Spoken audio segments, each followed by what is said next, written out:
Bonjour à tous. On se retrouve aujourd'hui pour une vidéo pour faire le point. Déjà parce que ça fait longtemps que j'ai pas fait de vidéo, qu'on n'a pas fait un point ensemble.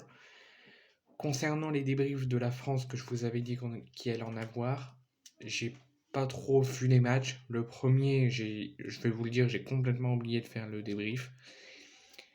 Et j'ai aussi ma vie personnelle, donc j'ai pas eu trop le temps de le faire. Et le deuxième, j'ai pas pu voir le match contre l'Irlande, donc j'ai pas fait le débrief. Donc je répète, le deuxième, le débrief contre l'Irlande, j'ai pas vu le match, donc j'ai pas pu faire le débrief. Et le premier, je n'ai pas eu le temps de le faire. Mais de toute façon, au prochain rassemblement, je me rattraperai. L'OM va faire son retour ce week-end, donc le foot normal, on va dire, va reprendre d'ici quelques jours. Donc on va faire le point sur les actualités qui ont lieu durant cette trêve. Premier point, c'est l'utilisation des fumigènes sera autorisée dès aujourd'hui, dès le retour des championnats Ligue 1, Ligue 2, pour une durée de 3 ans.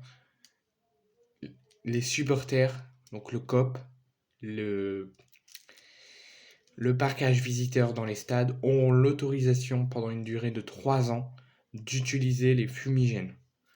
Donc je vous annonce ça et je vais vous donner mon avis. Mon avis, c'est que je suis mitigé parce qu'il y a d'abord, c'est une bonne nouvelle, comme ça évitera peut-être les, les fermetures des parcages, les interdictions de déplacement, les fermetures du bas des virages ou du virage complet, les matchs à huis clos pour utilisation d'engins pyrotechniques.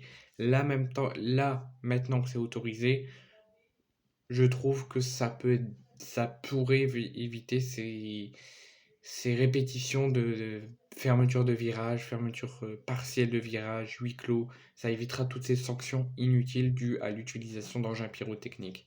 Mais suite à l'autorisation pour les supporters de l'utiliser, je trouve que c'est plutôt une bonne nouvelle.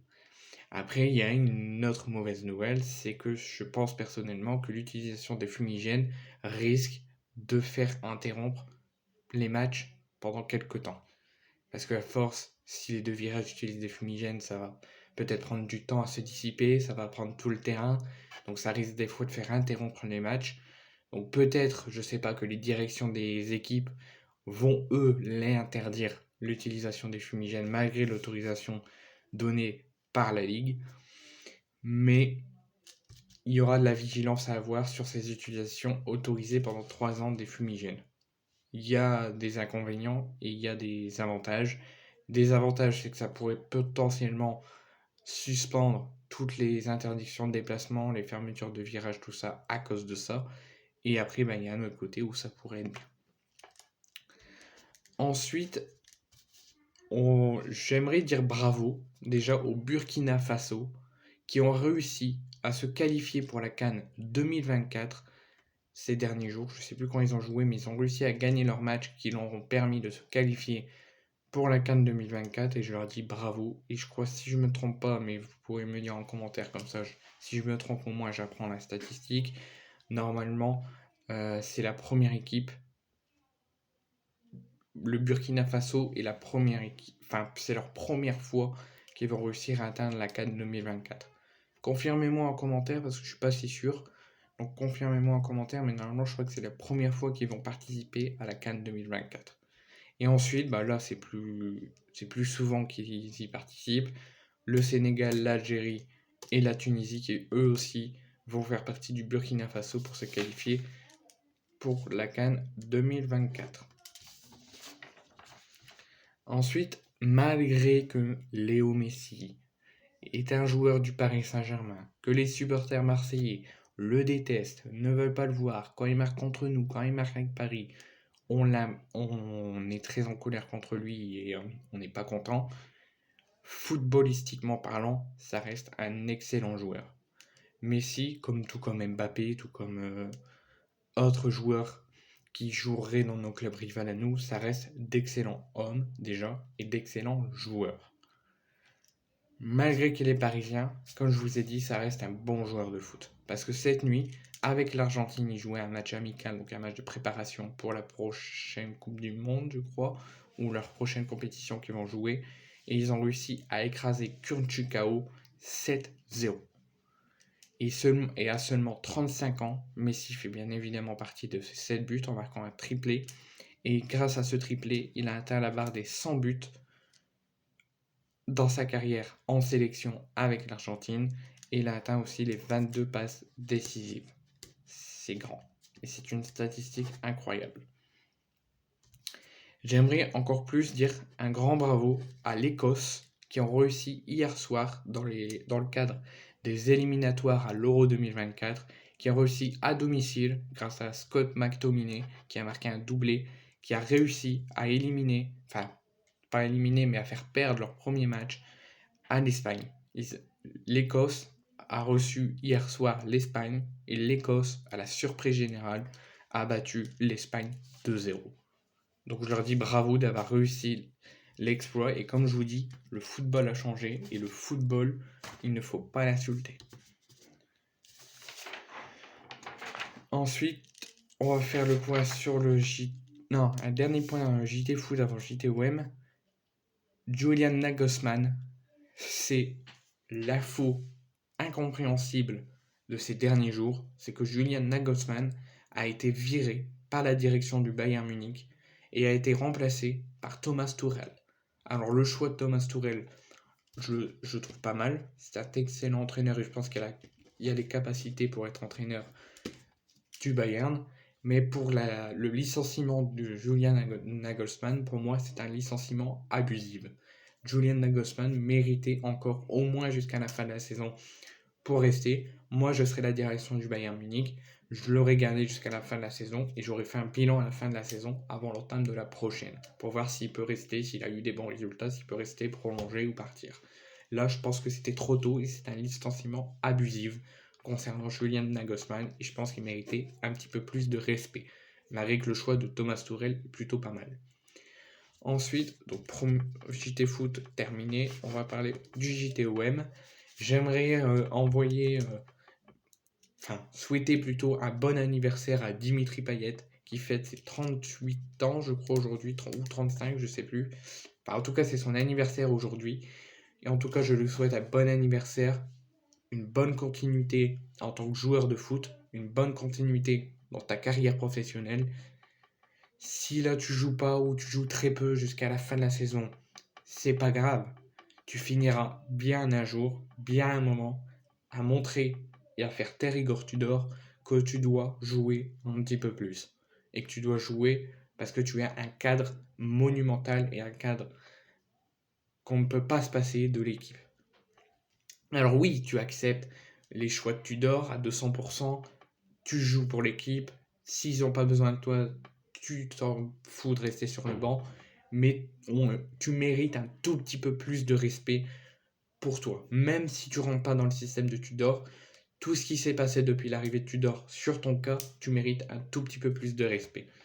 Et je pense qu'il doit au moins te faire jouer, essayer du moins de te faire jouer un petit peu plus, au moins jusqu'à la fin de la saison, pour essayer de te faire entrer dans le système. Et je sais que tu viens de dire que tu voulais aller jusqu'à la fin de ton contrat, mais s'il te plaît, si jamais d'ici la fin de ton contrat, tu joues pas encore très peu et tu as un temps de jeu limité, continue, reste à l'OM, on a encore besoin de toi. Ensuite, on va réagir à la déclaration de Sead Kolasinac concernant son raté. Je ne sais pas si vous vous en souvenez, je pense que c'est un très mauvais souvenir pour les supporters de l'OM et moi en premier, et les joueurs et le coach. C'est que Sead Kolasinac nous dit qu'il avait l'impression d'avoir trahi l'équipe en ratant cette occasion donc de la tête sur un centre de Under contre Tottenham. Mais dans ce cas, tu as seulement deux options. Tu peux tomber dans un puits sans fin, donc en dépression, et ne plus jamais jouer et arrêter tout et ne plus être présent tout court. Ou tu te relèves en tant que joueur de football et que tu as la personnalité pour te dire que tu dois travailler encore plus dur et que tu apprendras de tes erreurs et qu'il a reçu le soutien de ses coéquipiers qui l'ont beaucoup aidé à surlever donc cette élimination, ce raté qui aurait pu les qualifier en huitième de finale. et éviter l'élimination de toute compétition européenne. Moi, concernant ma réaction, je trouve que Kolasinac est un excellent joueur. Bien sûr, tout le monde lui en a voulu, moi aussi. Après le raté, j'étais très en colère contre l'équipe, j'étais très en colère contre le coach, contre la direction, contre tout le monde. Il n'y avait pas que lui auquel j'étais en colère contre tout le monde. Et je disais, non, c'est pas possible. On peut pas encore se qualifier à chaque fois, chaque année en Ligue des Champions et sortir comme ça bêtement. Alors qu'on avait la possibilité d'aller en huitième de finale. Donc, mais Kolasinac, là, en ce moment, je trouve qu'il s'est mieux relevé. Ensuite, on va réagir. Mais en tout cas, je t'envoie tout mon soutien. Kolasinac, tu es un excellent joueur. Tu t'es bien relevé. Et on ne t'en veut pas. Et Dimitri Payet a 36 ans. On va réagir à la déclaration. Je vais vous l'annoncer. On va réagir à la déclaration de Fabrizio Ravanelli. Qui nous dit que Marseille est un grand club. Ça, c'est vrai. Qu'il est le plus glorieux du pays, avec des supporters uniques. C'était aussi une expérience importante sur le plan culturel, que selon lui, il trouve qu'il est un homme curieux, que cela, Marseille, les a enrichis sur le plan familial. Alors oui, Marseille est un grand club, Marseille est le plus grand club français, Marseille est le seul club à avoir gagné la Ligue des Champions. C'est un club qui est suivi dans toute la France, même à l'étranger, en Libye, en Iran, en Espagne, tous les pays du monde entier, toute l'Europe entière, continentale, où vous voulez, tout le monde connaît l'OM. Même en Afrique, même en Amérique, tout le monde connaît l'OM. Donc, ces supporters sont glorieux, sont magnifiques, sont uniques, mais il y a aussi des supporters de l'autre côté. Donc, on est souvent 38 000 au stade, mais on est beaucoup plus dans la France entière. Donc oui, Marseille est le plus grand club français, ses supporters aussi. Et donc Ravanelli a raison. Je vais vous montrer, on va discuter de l'interview d'Igor Tudor au journal L'Équipe. Donc il a parlé notamment du cas Dimitri Payet, sur son temps de jeu limité, ce qui comptait encore sur lui dans les années à venir. Il a parlé de son arrivée très critiquée à l'OM. Il a parlé de plusieurs choses. D'abord, il nous a parlé de son premier rendez-vous, son arrivée, comment ça s'est passé à l'OM. Et sa relation avec Pablo Longoria et Javier Ribalta. Il nous dit que la clé a été le premier rendez-vous avec le président Longoria et le directeur Javier Ribalta. Avant de signer ici, je leur ai dit, je viens si c'est comme ci ou comme ça. Vous êtes derrière moi ou pas? C'est la première question de l'entretien qu'il a eu avant de signer. Longoria et Ribalta, donc la direction olympienne, lui a répondu « Oui, on te soutiendra, viens faire ce que tu veux faire, donc lui nous dit « Je devais être sûr que nous allions dans la même direction, parce que si nous n'avons pas la même vision d'un club, de comment doit être dirigée une équipe, avec une hiérarchie très claire, moi je ne viens pas. » Donc en fait, il nous dit qu'il est venu, et que ce qui a poussé à signer à l'OM, c'est sa relation concrète et sérieuse qu'il y a avec Ribalta et avec Longoria, donc avec la direction. Mais il nous dit clairement que si, avant de signer, il n'avait pas une bonne direction, il n'y avait pas la même vision de lui et de la direction, il ne serait pas venu à l'OM. Ensuite, sur le cas de Dimitri Payet. Il nous dit que Dimitri Payet a une carrière extraordinaire, qu'il se comporte très bien. Il voit lui-même qu'il aime l'OM, qu'il faut le voir motiver les joueurs les soirs de match, qu'il est désolé de cette situation, du fait d'avoir un temps de jeu limité, de ne pas le faire trop jouer, ou de le faire jouer mais de le faire vite remplacer, qu'il a très bien joué la saison dernière, que c'était un autre foot, un autre rythme, davantage fait pour ses qualités, mais moi ce football-là, je ne sais pas faire, et si je suis venu ici, je dois faire ce que je sais faire et ce en quoi je crois. Je dois suivre mon idée de jeu et choisir ceux qui vont avec cette idée. Donc en fait, il nous dit clairement que ça ne lui fait pas plaisir de faire jouer très peu Payet, de le mettre titulaire et de le faire vite remplacer ou de le mettre sur le banc pendant quelques matchs. Il nous dit clairement qu'il a très bien joué en fin de saison dernière avant son arrivée, qu'il trouve que son comportement est normal, il est digne d'un joueur de l'OM et digne d'un joueur de foot.